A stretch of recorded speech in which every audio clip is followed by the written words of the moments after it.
Hi friends, welcome to my channel.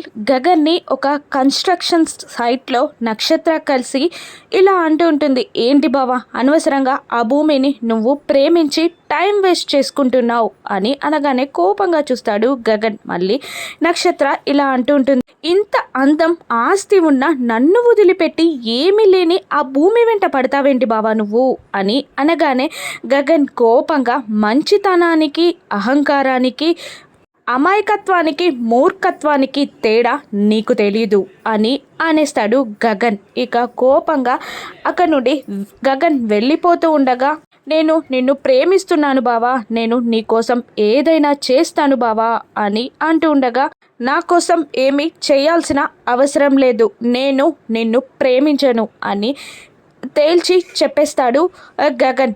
ఎందుకు అని నక్షత్ర అరుస్తుండగా, నువ్వు శరత్చంద్ర కూతురువి కాబట్టి అని అనేస్తాడు గగన్. ఇక వెళ్ళిపోతున్న గగన్ని చూస్తూ, నీకోసం నేను చావడానికైనా రెడీ బావా అని నక్షత్ర అరుస్తూ ఉండగా, ఓహో ఇది ఇంకొక రకం బెదిరింప, గగన్ ఇటువంటి మాటలకి లొంగడు, భయపడడు అని అంటూ ఉంటాడు గగన్. లేదు బావా, నేను నీకోసం చావడానికి కూడా రెడీ, నేను చచ్చిపోతున్నాను బావా అని అరుస్తూ ఉంటుంది నక్షత్ర. ఐ డోంట్ కేర్ అండ్ నేను ఇటువంటి మాటలు నమ్మను అని అంటూ గగన్ వెళ్ళిపోతూ ఉండగా, వెనక్కి అడుగులు వేస్తూ నక్షత్ర బిల్డింగ్ మీద నుంచి కింద పడిపోతుంది.